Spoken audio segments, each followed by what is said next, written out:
Olá, tudo bem?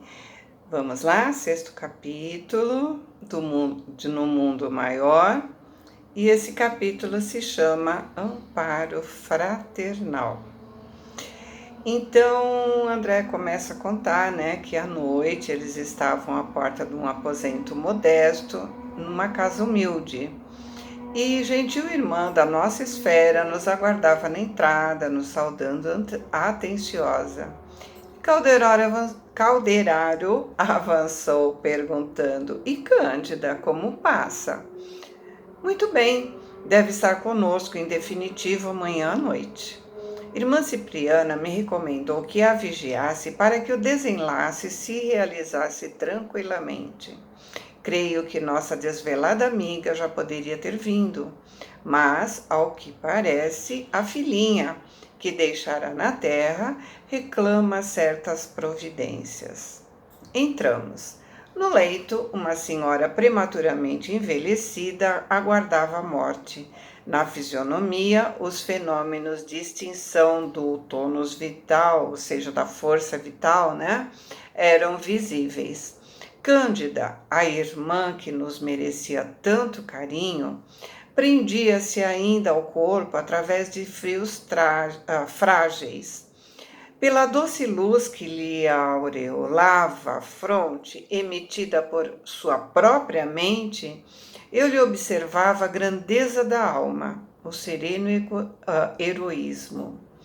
Junto dela, uma jovem de rosto pálido e corpo cansado, acariciava seus cabelos grisalhos, enxugando de momento a momento as lágrimas em contínuo fluxo. O assistente indicou explicando: é a filha a despedir-se. Vamos ouvi-la. Cândida, animando-a com dificuldade, falava comovida. Julieta, minha filha, tem cuidado comigo.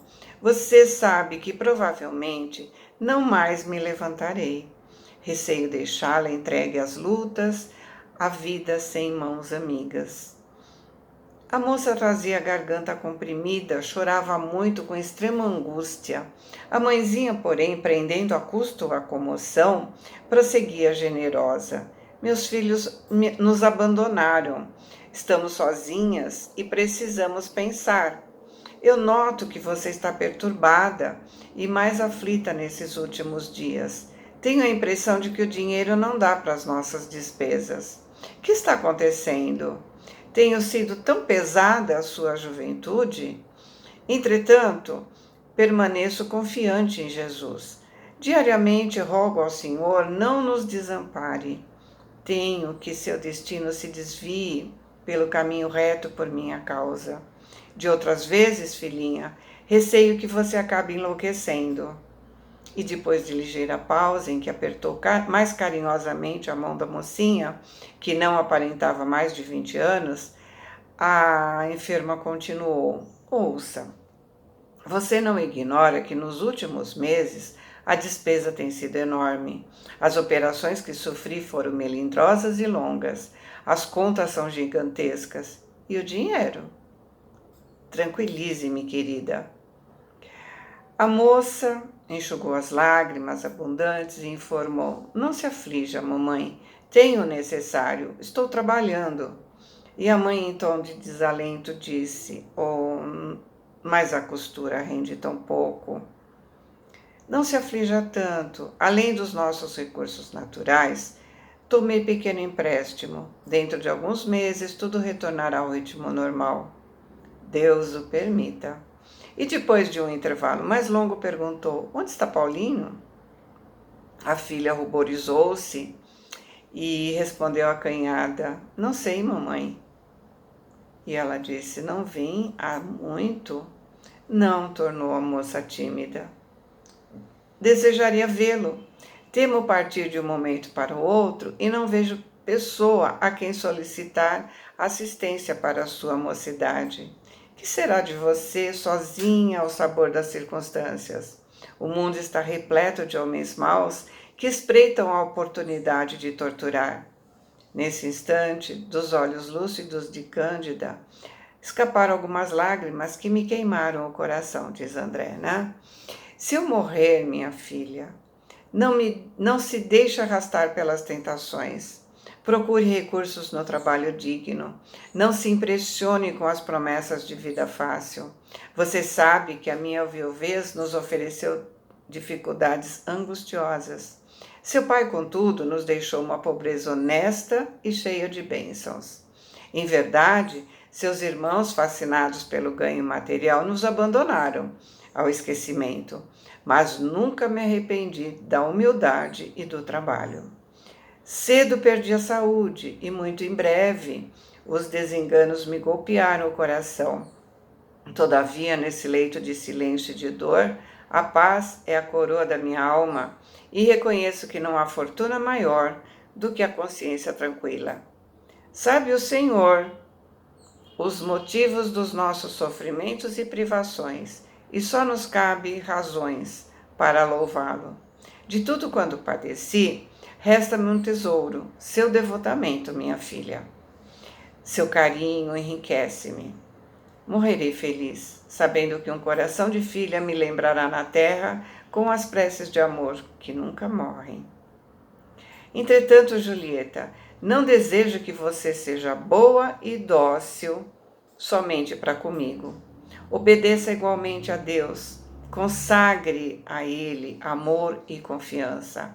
Ele é nosso Pai de infinita bondade e de nós pede apenas um coração simples e uma vida pura. Conforme-se, filhinha, com os desígnios divinos no turbilhão das provas humanas e não desanime. Mãe, não prossiga, soluçou a jovem desabafando-se, não prossiga. Estaremos sempre juntas, a senhora não morrerá. Viveremos uma para outra, jamais nos separaremos. Acalme-se, não quero vê-la aflita. Tudo passará. O médico me prometeu iniciar tratamento mais enérgico. Tenhamos fé.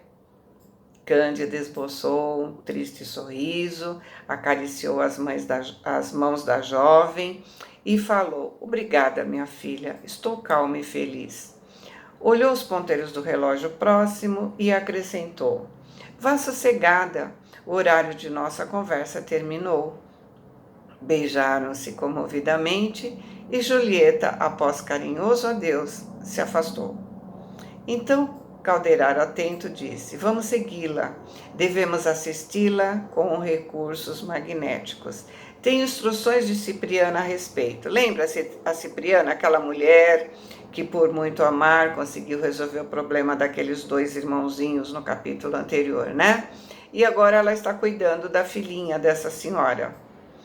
Em caminho, o instrutor me esclareceu a história da agonizante. Cândida enviuvou-se muito cedo, com 3 filhos, 2 rapazes e Julieta, cuja educação lhe impôs a amarga renúncia dos bens da vida. Lutou, trabalhou e sofreu, com resignação e coragem. Os filhos, a quem a pobreza do lar materno revoltava, a abandonaram, buscando centros distantes, por desejo de atender a impulsos menos edificantes da mocidade. Perseverou a viúva na existência singela, consagrada à preparação do futuro da filha. Iniciou-a nos trabalhos da agulha, em que a menina se revelou de imediato excelente profissional. Mas depois de alguns anos de provações mais rudes, a nobre mãe caiu extenuada. Hospitalizada, sofreu diversas intervenções no campo orgânico, sem resultados apreciáveis. Tão aflita se lhe tornou a situação que o recolhimento à casa de saúde já se alongava por 10 arrastados meses. A princípio, por si só, Julieta conseguiu satisfazer as exigências financeiras. Com o escoar do tempo, viveu um duelo tremendo entre a necessidade e o esgotamento. Terminadas as possibilidades de sua disputa, recorreu a parentes que se esquivavam cautelosos, apelou para amigos que se mostravam indiferentes. As despesas, no entanto, cresciam sempre. implacáveis. A costura não dava para as despesas. Visitava a mãe diariamente no fim da tarde, pondo-se a par da situação cada vez mais grave. Louca de angústia, bateu a todas as portas e todas as portas permaneceram fechadas. Incapaz de examinar aquela situação em toda a sua profundeza, com a mãe que naturalmente não desejava o seu sacrifício, Julieta cedeu a perigoso convite. Passou a valer-se da noite, a fim de trabalhar numa casa de diversões, com o exclusivo desejo de obter mais dinheiro. Cantaria e dançaria, melhorando a receita. Desde então, passou a representar um papel de uma ovelha assediada por feras, e por mais que resistisse às solicitações dos sentidos, em dada circunstância, não conseguiu furtar-se ao império das sensações. Atraída pelas propostas de um homem, aquele mesmo, o Paulino, a quem a mãe se referiu, não teve forças para resistir. Aceitou-lhe a proteção prematura. Abandonou a máquina de costura e se mudou do modesto quarto em que vivia penosamente. Fixou-se então no centro de diversões noturnas e, se comparecia a outros lugares, era sempre acompanhada por ele, interessado em tirar proveito de sua mocidade e beleza, como um cavalheiro vaidoso a ostentar uma joia. Julieta, no entanto, ocultava a realidade aos olhos da mãe. Se vestia com simplicidade para a visita diária, e quando se fez acompanhar por Paulino pela primeira vez no hospital, apresentou-o à mãe na qualidade de simples amigo. As aflições sucessivas da menina alteraram a sua saúde. Estava extenuada, doente. Recordando os exemplos maternos, experimentava profundas perturbações conscienciais. Os prazeres fáceis não lhe diminuíam o coração sensível e afetuoso. O dinheiro abundante não atenuava o desalento. A maneira que conquistava alheia admiração para os dotes físicos, parecia perder a paz de si mesma. Presa de invencível abatimento, passava os dias e as noites sobre os fortes atritos da própria razão. Por que não persistira na vida modesta até o fim? Como não se confessar à mãezinha, obtendo-lhe a precisa orientação?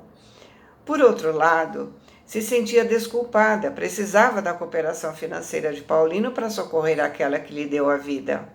Buscava recursos em todas as fontes que lhe pareceram limpas e acessíveis, e todas as mãos permaneciam fechadas aos seus pedidos. Mas estaria procedendo com acerto? Não sentia coragem para tornar a oração de outros tempos. A sua mente se debatia angustiada entre as exigências do mundo material e as imperiosas postulações do espírito. E Calderaro concluiu: as preces maternas a acompanhavam através do caminho acidentado, e Cândida não tem sofrido em vão. Colaboradora fiel de muitos serviços, é credora de muitas bênçãos. Depois de me inteirar daquele drama comum a várias mulheres jovens dos nossos dias, segui o orientador até o aposento em que Julieta lhe receberia o socorro, a jovem cuja organização psíquica estava em desarranjo. Lembrando as palavras da mãe, a jovem se acolheu no sofá, num divã, no sofá, em pranto convulsivo. Torturantes pensamentos lhe chocavam em seu cérebro enfermo. Vibrações pesadas, caracterizando-se pela cor muito escura, desciam da sua fronte e fixavam-se no aparelho respiratório, represavam-se na pleura. Pleura é aquela membrana que envolve os pulmões.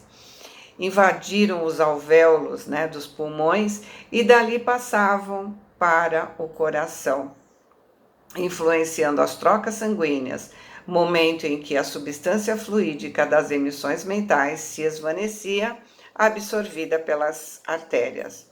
Notei que esse material vindo da mente perturbada e afetavam no corpo eram assimilado pelo sangue, que por sua vez o restituía ao cérebro físico, acumulando-se em todas as zonas do cérebro mais próximas da substância cinzenta. Reparava por isso na jovem não somente os olhos vermelhos e inchados de chorar, mas também o início dos mais sérios distúrbios orgânicos.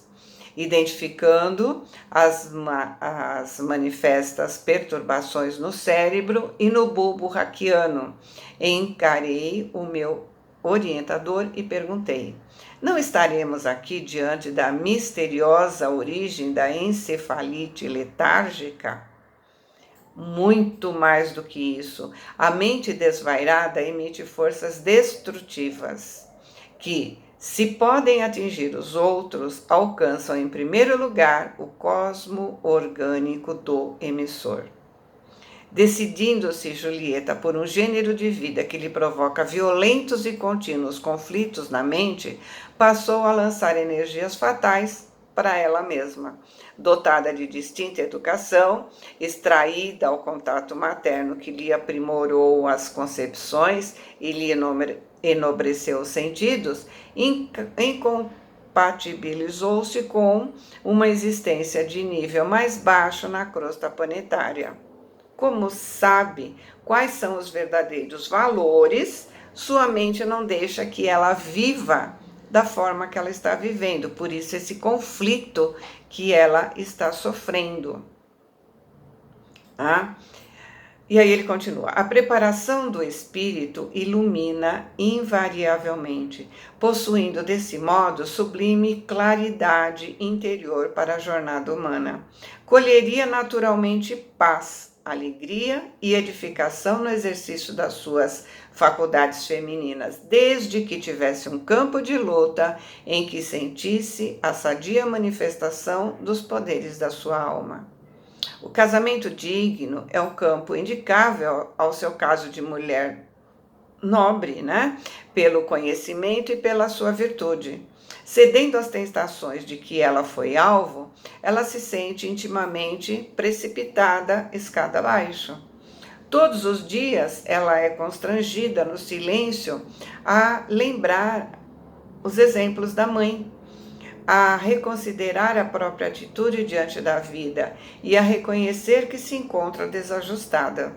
Nesse atrito incessante, agravado pelas péssimas emissões fluídicas do ambiente de que ela se tornou frequentadora habitual, sua mente desce à região dos impulsos instintivos, experimentando extrema dificuldade em subir ao castelo das noções superiores, de onde a luz da consciência lhe dirige vigorosos apelos para que retorne à simplicidade e à harmonia. Essa situação impede a ela a prece fervorosa, santificante e regeneradora, e daí o caos em que a pobrezinha está.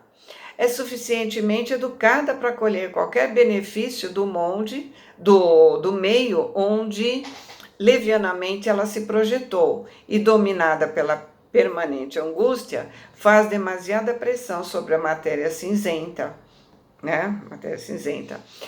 dando causa a lamentáveis desequilíbrios orgânicos. Calderaro interrompeu-se por alguns instantes, à maneira do professor que abre caminho à reflexão do aprendiz, e acrescentou sereno: ela não está simplesmente ameaçada pela encefalite letárgica.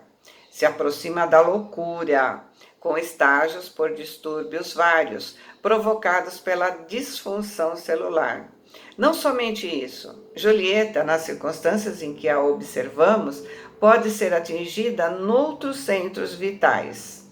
É capaz de apanhar uma pleurisia, como um passo que a levará para a tuberculose. Tristeza ataca pulmão, lembra, Com facilidade, será vítima de deploráveis intoxicações no sangue, que se caracterizarão por moléstias indefiníveis dos vasos ou da pele. Tristeza ataca pulmão e pele, sem excluir as desarmonias fatais do fígado, prováveis portadoras da ruína e morte de seu corpo. Por que fígado? Pela raiva de não conseguir ser aquilo que ela desejaria ser. E a raiva ataca o fígado. Então, aquele desarranjo, né, dos pulmões deixa o sangue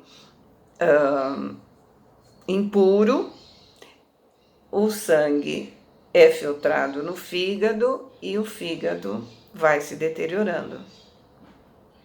Chegados a esse ponto de elucidações, o orientador ergueu os olhos e considerou, mas a justiça divina jamais desconhece a compaixão.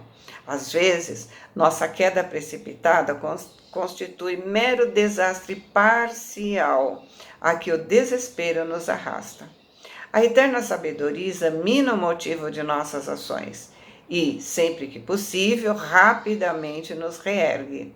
Somente quando nós mergulhamos no total eclipse do amor e da razão, deliberadamente fugindo aos processos de socorro divino, nós nos mantemos nas trevas completas do ódio e da negação.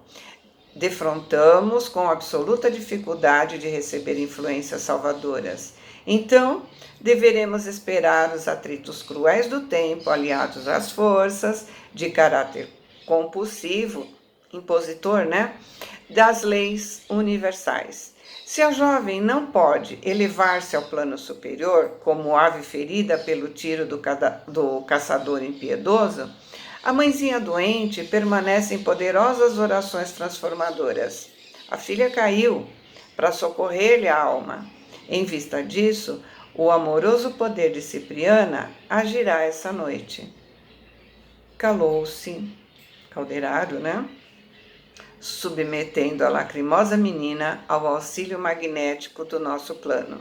Ou seja, ele aplicou passes na menina, tirando dela certa quantidade de material escuro, produzido pela própria mente, como a gente falou, e acumulado ao longo do cérebro, o que levou a efeitos sem obstáculos dignos de menção.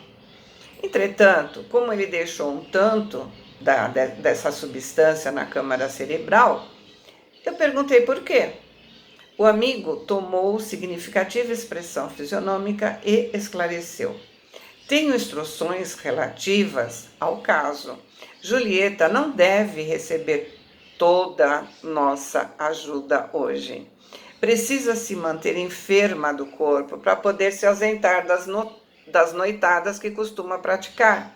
Em breve horas, será conduzida junto de Paulino em espírito ao quarto de Cândida, onde a irmã Cipriana pretende dirigir-se a ele, valendo-se das breves horas do desprendimento parcial do sono.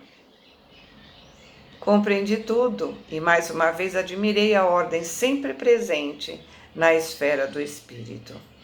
Em seguida, conduziu-me ao serviço de assistência a um irmão sofredor, cujo caso examinaremos no próximo capítulo, a fim de não perdermos o fio do processo de auxílio da Julieta.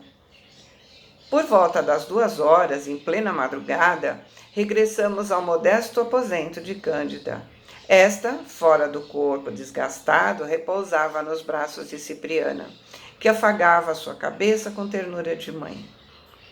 A doente, gozando extrema lucidez, fora do corpo fisiológico, respondeu-nos às saudações, tranquila e feliz. Outros amigos conservavam-se ao lado dela, reconfortando-a para o transe definitivo. Trocávamos impressões prazerosamente quando os 2 irmãos de nosso plano entraram no quarto trazendo Julieta e um cavalheiro que identifiquei por intuição. Confirmou Calderaro esclarecendo: é Paulino que vem nos ouvir. Diante de Cipriana, que sustentava a enferma nos braços carinhosos, ajoelharam-se instintivamente, chorando comovidos. Ajudados pela assistência magnética dos mensageiros que os traziam até nós, nos olhavam sob forte admiração, relevando, porém, notar que a luz de nossa benemérica instrutora lhe reclamava maior atenção. Sentiam-se humilhados e aflitos, reconheciam ali a presença de alguma coisa do poder celestial. Mantinham-se confundidos e em lágrimas, quando Cipriana se dirigiu ao moço de maneira particular. Paulino, falo com você em nome da divina justiça. Que o Senhor te abençoe, a fim de que me ouça com os ouvidos da razão. Escuta, não supões Julieta digna de teus braços vigorosos e trabalhador para a jornada terrestre? Que você faz da mocidade? Uma simples aventura dos sentidos? Você não interpreta a experiência humana como estrada preparatória da eternidade? Que juízo você faz da vida e dos seus sublimes dons? Não iguale ao ingrato esforço de nossos irmãos menos esclarecidos, que pretendem converter a moça numa cobaia infeliz para o jogo dos sentidos. Dignifica a tua experiência de homem honrado e sacerdócio feminino. O sacerdócio feminino, né? Você renasceu na terra, guardado por seu devotamento crescente sobre os cuidados maternos, e encontrará ainda na mulher o vaso predileto para os teus sonhos de paternidade criadora. Por que persistir no vaidoso domínio de uma criança pobre, por mero impulso de egoísmo e ostentação? Não te angustia contemplar a prolongada aflição de Cândida, atormentada por atroz pesadelo diante da incerteza dolorosa do porvir da filha? Desperta para os teus compromissos de natureza superior. Não veio ao mundo simplesmente para gozar. A existência terrestre, meu amigo, é abençoado colégio de iluminação renovadora. Que motivos o impedem? Um condenável procedimento? Você é bom e útil, inteligente, nobre. Por que te furtas à responsabilidade santificante? Nesse momento, Paulino, que chorava sob incontrolável emoção, não falou, mas emitiu pensamentos que se fizeram claros para nós. Não hesitaria quanto a casar com ela, ele pensava. Mas encontrou Julieta fora do santuário doméstico.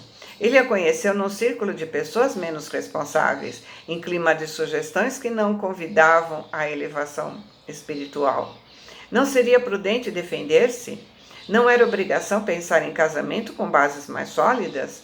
Aproximou-se da jovem num clube noturno. Ele a encontrou sem lar.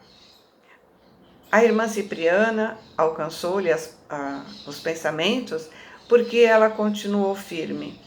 Perante o teu critério de homem de bem, as aflições de Julieta a tornam credora de maior amparo. A pobrezinha não procurou uma casa de entretenimento menos digno, alimentando segundo as intenções. Por acaso você não conhece as preocupações de filha dedicada? Não sabe que seus pés buscavam ali trabalho e arrimo, proteção e recurso? Enquanto você procurava mera distração para a sua mente ociosa, Julieta vivia humilhações, tentando ganhar o remédio necessário para a mãezinha doente. Como absorver a ti mesmo e condená-la? Com que direito você zomba da responsabilidade de uma jovem que visava tão sagrados objetivos? Haverá vileza no sol quando seus raios incidem no pântano? Será culpado o lírio por enfeitar um cadáver? Eu vou parar.